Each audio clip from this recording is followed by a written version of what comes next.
Audio Jungle.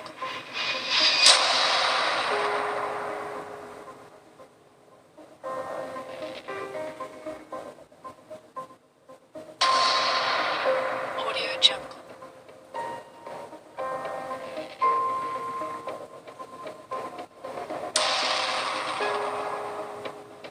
Audio Jungle. Audio Jungle.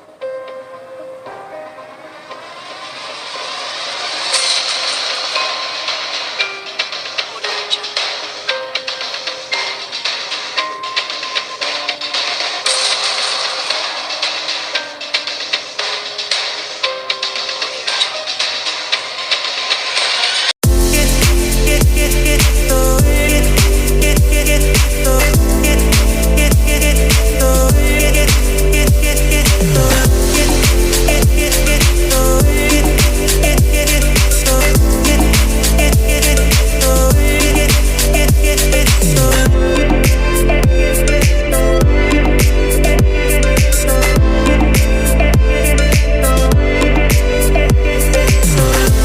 Assalamualaikum warahmatullahi wabarakatuh and a very good morning to all. First and foremost, I would like to thank everyone who joined this forum for taking out your time despite your busy schedule. So in today's forum, we will discuss about the challenges during this pandemic COVID-19. Before this forum begins, allow me to introduce the speaker. First of all, we have Ms. Hamizarina as the representative of the frontliner. Next, I would like to introduce Ms. Connie as the representative of the entrepreneur. Then we have Ms. Jacqueline as the representative educator in Malaysia. Move on to the next person, we have Ms. Ain as a people representative. And for the last person, we have Ms. Fatin as a student representative. Without further ado, I would like to invite Ms. Hamizarina to begin the forum. Thank you to the most respected moderator for the invitation on COVID-19 Forum Challenges. Let me introduce myself. My name is Nur Hamizarina Anak Perempuan Muhammad Maham, and I will be the representative to share about the challenges that frontliners have gone through during this COVID-19 pandemic. As we know, frontlines consist two branches, which are hospital frontliners and enforcer frontliners. These two frontliners both play different role on managing the transmission of coronavirus outbreaks. At first, I will share about the emergency and trauma department frontliners' hard time experienced along their duty during this COVID-19 pandemic. One of the biggest challenges remains in ensuring they can deliver the best possible care to a patient in need while still keeping themselves safe. In the era of the COVID-19 pandemic, they have to endure wearing cumbersome and uncomfortable PPE to manage patients with and without respiratory illnesses, sometimes for up to 10 hours in a busy shift. There is a growing concern that they may run out of PPE and that they might even get infected themselves. On the other hand, I will share about the Royal Malaysia Police Volunteer Reserve (PVR) journey along their duty within Ops COVID-19. In this present emergency to combat the spread of COVID-19, PVR are both frontliners and also backliners. They serve as reserve, backup and support for the force. At different junctures of the pandemic, the regulars have had their leave frozen and sometimes allowed to take leave by rotation. During Ops COVID-19, the regulars are often rostered to work 8-hour shift manning roadblocks, patrolling, and doing compliance checks and others. Roadblock duties are physically challenging, to say the least, because officers need to stay alert and sharp despite the long hours and harsh weather conditions.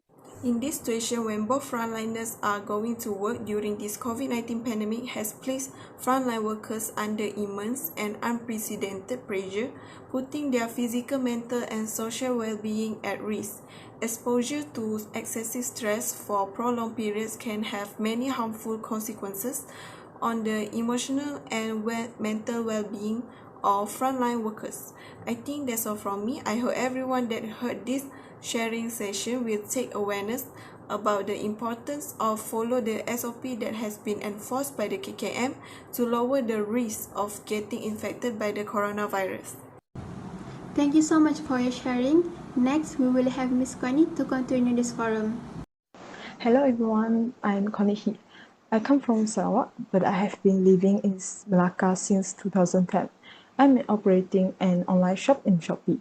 In this section, I would like to share my working experience as a businesswoman. Before pandemic, I worked as a manager of a travel company. Unfortunately, I became unemployed because the company was closed. The company cannot afford the office rentals and the salary of their employees during lockdown. With the close of other travel company, it's hard to find a job. I had tried to find a job, but I failed. I had no income for almost 10 weeks, but I need to pay for the house loan, water and electric bills, and other costs of living. I realized that I would bankrupt if I continue in this condition. I started to learn the ways to operate a business from my mother that used to be an accountant of a company before retirement. Moreover, I did the investigation around my friends and siblings to know what things they need and want during lockdown. Finally, they responded that they will purchase for health products and snacks. Because of this, I started to sell health products through online. At first, only my relatives and friends that willing to buy some product to support my new job. I want to thank them because they introduced me to their friends to expand my customer source. Without their help, I think I will not continue my business until now. After that, one of my friends invited me to be the agent of her homemade cakes. After trying her cake and understand the requirements, I have my second job, an agent of homemade cake. Different from health products, selling cake is more challenges. In order to ensure the freshness of the cake, I choose to deliver the cake by myself. The first 2 months have been a struggle because I am not able to manage my time to handle two businesses at one time. Fortunately, there are more people knowing me and the sales has increased tremendously. This has become the motivation to keep me going. Now I have rebounded by adopting new business model. I use digital platforms such as Shopee, Lazada, and Facebook to take advantages of emerging regional opportunities. This pandemic has propelled me to a digital economy, which has allowed me to reach across the national boundaries to establish partnership and target new customers, overcoming travel and trade restrictions. The COVID-19 era presents an empowering narrative for women in leadership, providing inspiration at a time when cultural barriers and fear of failure still impede some women from business ventures. COVID-19 has highlighted women's ability to lead under extraordinary circumstances. In next normal presents a once-in-a-lifetime opportunity to remove existing barriers, driving greater gender participation and parity for women in business, as well as magnifying several-fold the many disparities women in business face. From the digital gender gap to financial inclusion, COVID-19 has become an intense stimulus for structural progress. I sincerely hope that there will be more women to become financially independent so that we can survive in any situation. Thank you. Thank you for the informative and interesting talk. Next, moving along to our session, please welcome Ms. Jacqueline, who will be speaking on behalf of the educator. Thank you, Ms. Moderator. My name is Jacqueline Janai. I'm so glad to be one of the guests here. I will be the representative to share about the challenges that educators facing during this pandemic. Educator is responsible to teach or share knowledge to students like teachers and lecturers. Coronavirus and COVID-19 have proven to be a disruptive force in every manner of life. Teaching, a very social and interaction-based profession, has been forced into an isolating experience. Educators are working through the struggles, finding ways to adapt their virtual classrooms to fit our new reality and shifting the goal of teaching. For a long time, educators were thinking that teaching online courses may be easier than teaching face-to-face courses. But the fact they have discovered was that ensuring reliable communication with the student and getting them to commit to online courses, especially in a crisis time, is a very hard task. In the traditional way of teaching, students can ask immediate questions once they do not understand a piece of information. They can also ask the instructor to repeat pieces of the lecture. But during online teaching, either using recorded lectures or using distance learning, this is difficult. For many reasons, such as technical difficulties, too many students to respond to or due to the nature of the offline recorded lectures. Some educators still learn how to teach with the required technology fast enough to implement it in their remote instruction, so the students could use it. As we know, not all educators pro using technology. Besides that, educator was extremely difficult to work from home while teaching. I want to say thank you so much to educators because never give up to teaching students during this pandemic. That's all from me. I pass to the moderator. Thank you to Ms. Jacqueline, and now we will continue the forum from Ms. Ain. Greetings to the moderators and all the panels. Firstly, I want to say thank you to the moderators who was asking me the questions. And now I want to introduce myself. My name is Ain binti Muhammad Isa. I represent the student who is having a difficulties in these situations. Firstly, I will explain about the three different type of the peoples who are having a three different type of difficulties in these situations. The first one I will talk about the children and adolescents. The second one I will talk about the people who are living in the poverty situation, and the last one I will talk about the older persons.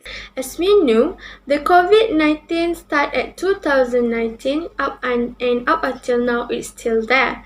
The coronavirus is profoundly affecting the life around the world. And the isolation, the contact restrictions, and the economic shutdowns imposed to a complete change on the psychosocial environments in affected countries. These measures have the potential to threaten the mental health of the children and adolescents significantly, even though this may given the opportunities for the children and adolescents for the personal growth and the family cohesion. The disadvantage may outweigh these benefits. This is because of the anxiety, the lack fear of contact, and the reduced opportunities for the stress regulations are the main concerns. The second one, I will talk about the people who live in the poverty situations. I will pick one example for these situations, such as the homeless people. The homeless people are unable to find the safely shelters in place. They are also highly exposed to the virus. The people without access to running water, refugees, migrants, or displaced persons also stand to suffer disproportionately from the pandemic and its aftermath, due to the limited movements, fewer employment opportunities, and the increase of the xenophobia. Lastly, I will talk about the older persons. The older persons are particularly susceptible to the risks of infection from COVID-19, especially those with the chronic health conditions such as hypertension, cardiovascular disease, and diabetes. The older persons are not just struggling with the greater health risk, but they are also likely less capable of supporting themselves in isolations. Although social distancing is necessary to reduce the spread of disease, if it not implemented correctly, this measure can also lead to increase the social isolation of older persons at a time when they may be at the most need of supports. In conclusion, every person had their own problem in these situations, so we must concern about every type of persons and every different age of persons in these situations. And that's all from me. Thank you. Thank you very much, Ms. Ain. And for the last person, I would like to invite Ms. Fatin to share about the challenges during this pandemic COVID-19 as a student representative. Assalamualaikum warahmatullahi wabarakatuh and good morning. Thanks to the moderator and organisation for inviting me to come a challenge as a student during this pandemic COVID-19. First of all, I will introduce myself. My name is Fatin Nur Syafiqah binti Syamsuddin. I'm student from University Technical Malaysia Melaka. I'm a second year student from Diploma Manufacturing Engineering. Today, I will share a little bit of challenge throughout online learning during this pandemic. There were some challenge I went through during this year of online learning. First of all, is about problem internet access. Internet problem give me a lot of challenge when I want to join the class and when I answer the examination online.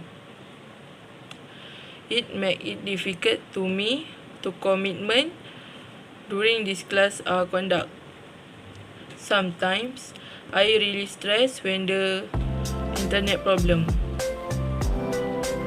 After that, learning challenge with unconducive condition and incomplete facilities. In addition, we as a student need to divide our study time with our responsibility as children with family. The noise atmosphere at home and the uncomfortable study space will make it difficult for us to focus when e-learning conduction. Day by day, more tasks are given and we have to sacrifice our time that we should use to relax and spend with family. A handful of parents don't seem to understand and give us a lot of homeworks when a child needs to join the online learning. To an extent, we as students feel like give up with this online learning method. To be honest, online learning is more challenging than face-to-face learning. For your information, the percentage of online learning comprehension is lower than face-to-face learning. I hope this pandemic can subside soon so that we can learn face-to-face again. That's all for me. Thank you. Thank you, Ms. Fatin. Finally, we come to the end part of our forum. I would like to say thanks again to all the speakers for the informative and interesting talk. Hopefully, this forum will be beneficial to everybody. Thank you for your attention. Assalamualaikum warahmatullahi wabarakatuh.